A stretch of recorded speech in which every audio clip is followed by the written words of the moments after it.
First of all, I would like to say good afternoon. Good afternoon. Thank you. And a big round of applause for all the performers and speakers over here. My name is Aakash and I'm here to share a vision. But before that, there is something.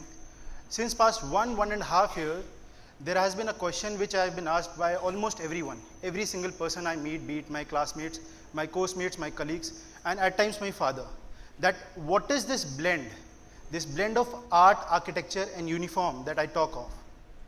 As the fields that I'm mentioning here seem to be poles apart. But believe me, I would like to tell it to everyone that they aren't that different. A soldier never expresses it verbally what his personality is. His personality speaks volumes about himself and his capabilities, perhaps.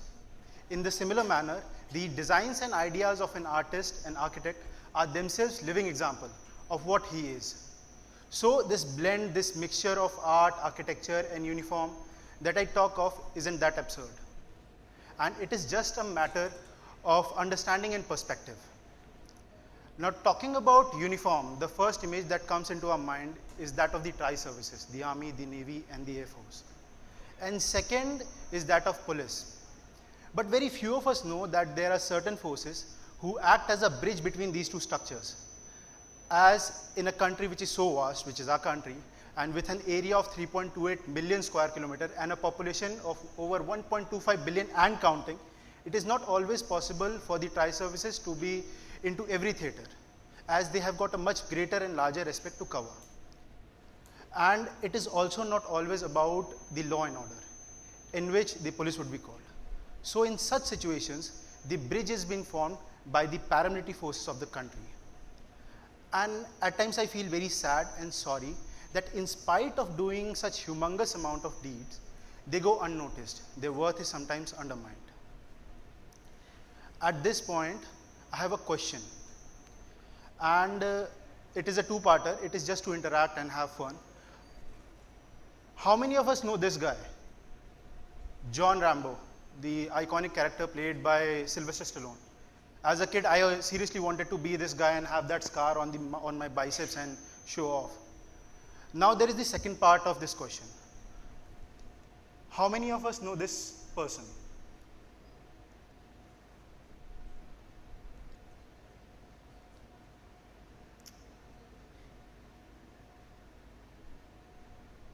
How many of us know this person? She's Kamlesh Kumari. Anyone? No one. I'll tell you who she was. She was a constable in CRPF, the largest paramilitary force of the country, who sacrificed herself, deterring the entry of terrorists into parliament on 13 December 2001, and was awarded Ashok Chakra, the highest peacetime gallantry award.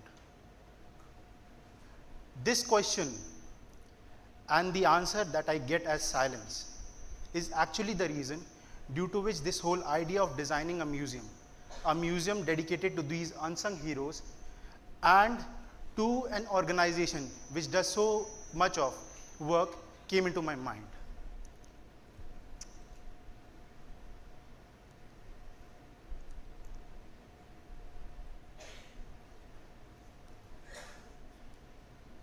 Now, talking about war and architectural elements in war, the images that come to our mind is that of the bunkers, flanked walls, trenches, pits, and barricades. The images that bring the thoughts of bloodshed and violence into our mind. So, my idea was to come up with such a design which blends these things and changes the meaning of war. As our uniform forces and our soldiers are not just restricted to fighting wars or encounters or wearing those tactical gears, having a gun and going out. They play a much greater role. They are always there standing in scorching heat, in sub-zero temperature, in dense jungles, and they serve us. They serve us selflessly without saying anything. So this was the thing that I thought, and I came up with this whole concept. As a student of architecture, I was always inclined towards this thing called minimalism, which says expressing more by least.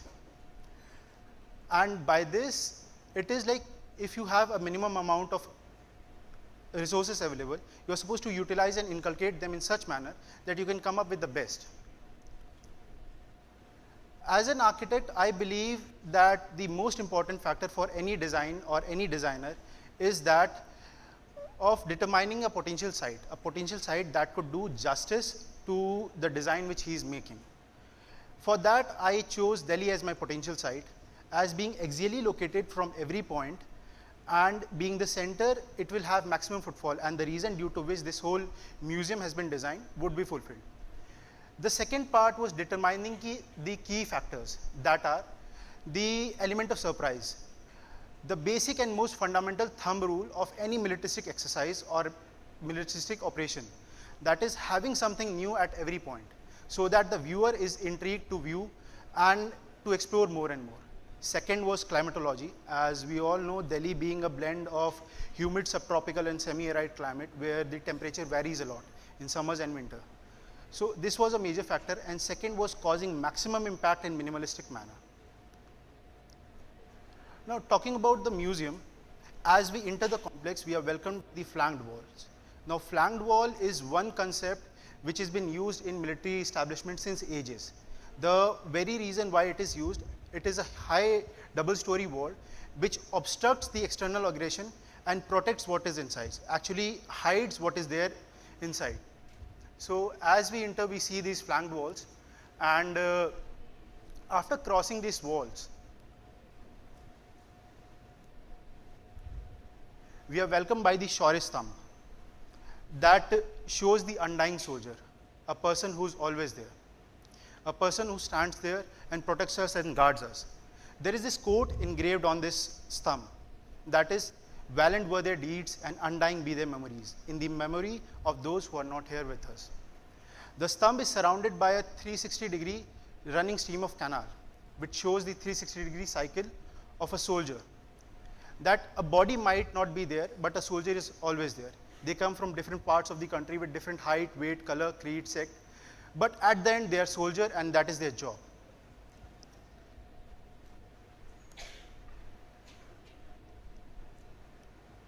When we move further, we reach to a point where there is a trench going down. At this point, we see two water bodies on either sides. These are actually the water recharges provided to harvest rainwater and do the process of evaporative cooling, so that this whole complex has a soothing atmosphere in which the viewer can view it properly. And the elements that are kept here don't go unnoticed.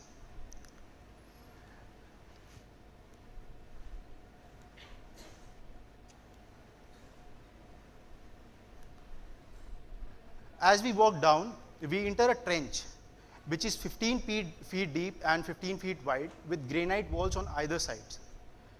And on these granite walls are engraved the names of those who gave their today, so that we can have a better tomorrow.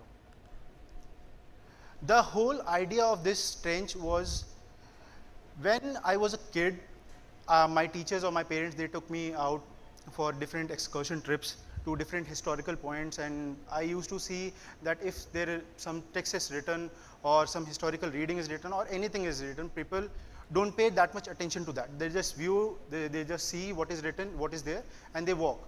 So my idea was to put people, the viewer, into such a claustrophobic atmosphere where they are compelled to read it. And even if they read one name that is mentioned there, that would be a justice to all those soldiers who gave their today.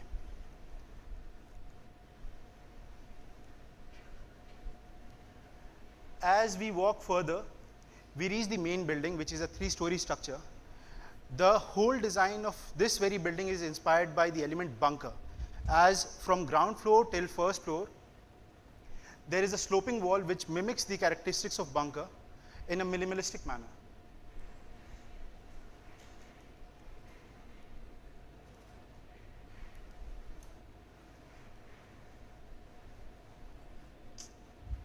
Now, this whole design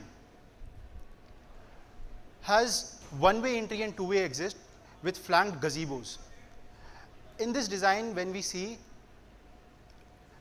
the element of surprise is maintained from point A to point B to point C to point D to point E. When you stand at point A, you are not able to see what is there at point C, and from point C, D and E are the element of surprises. The whole concept was to show what a soldier is and how in all sorts of terrain, in all sorts of weather, he is out there serving us with that fire that burns deep inside him,